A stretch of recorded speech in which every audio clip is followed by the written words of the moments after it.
The Lord be with you. A reading from the Holy Gospel according to Matthew. Jesus said to his disciples, "Beware of men, for they will hand you over to courts and scourge you in their synagogues, and you will be led before the governors and kings for my sake, as a witness before them and the pagans. When they hand you over, do not worry about how you are to speak or what you are to say. You will be given at that moment what you are to say, for it will not be you who speak, but the Spirit of your Father speaking through you. Brother will hand over brother to death, and the father his child. Children will rise up against parents and have them put to death. You will be hated by all because of my sake, because of my name. But whoever endures to the end will be saved." The Gospel of the Lord.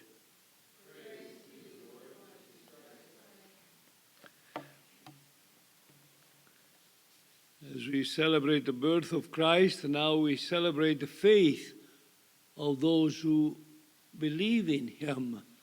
And today we celebrate the feast of the first martyr, Deacon Stephen. There are three words that come to me that can help us understand. One is wisdom, the second one is passion, and the third one is acceptance.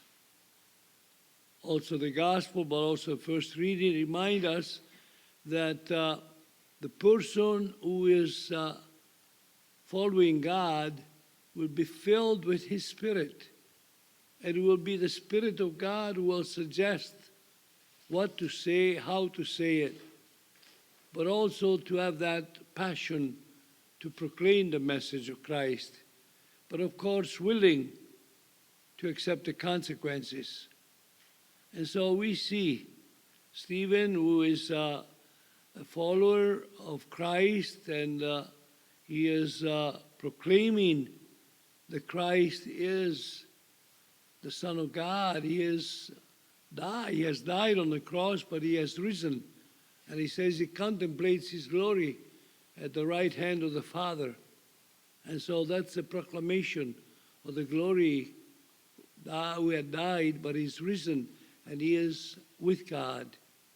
And as he proclaims, the people get even more angry, and they begin to stone him. But one who is in agreement to stone him is the young man who guards the cloak of those who are stoning. That's Saul. And the tradition says that there was the price, in some ways, that Steve paid so that Saul would be converted and become the great apostle that he has become. But as we think also today, in 4 months, the Pope will canonize a young man. Maybe you heard the name, Carlo Acutis. He was born on May 3rd, 1991. He died on October 12th, 2006. Not even 15 years old, not even 16. And yet very precocious. At 3 months old, 4, he began to speak. And then as a young child, he was caught by the Eucharist, by the love of Mary.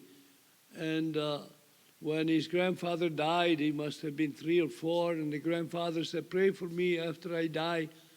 After he died, he would pull the skirt of his yaya, his tata, the caregiver, and would say, "We go to church." Why? Because Grandpa said to pray for him after he had died. The parents were not practicing their faith. The father was involved in money investment, money funds, and the mother was working the business of her family, a publishing house.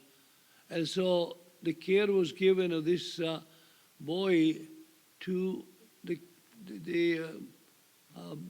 caregiver, what do you call her? The housekeeper, not the housekeeper, the babysitter. And one was Polish, and the first one was Irish. But he was saying that the Polish one had all the answers for all these questions. You know, children 3, 4, 5 years old, they have all, why? And she would always give him an answer. And by the age of 6, he wanted to receive communion. He began to attend Mass almost daily. Because for him, he says, the Eucharist is the highway to heaven. And then he began to go to school. He was involved in sports. He liked to play the saxophone. He got a computer. He began to compose and put together the Eucharistic miracles. You might have heard, or Orvieto, north of Rome, Lanciano, another place in Italy, Santarém in Portugal. And sometimes the priest maybe doubted that in the host there was the Eucharist, and he began to bleed, or it became flesh.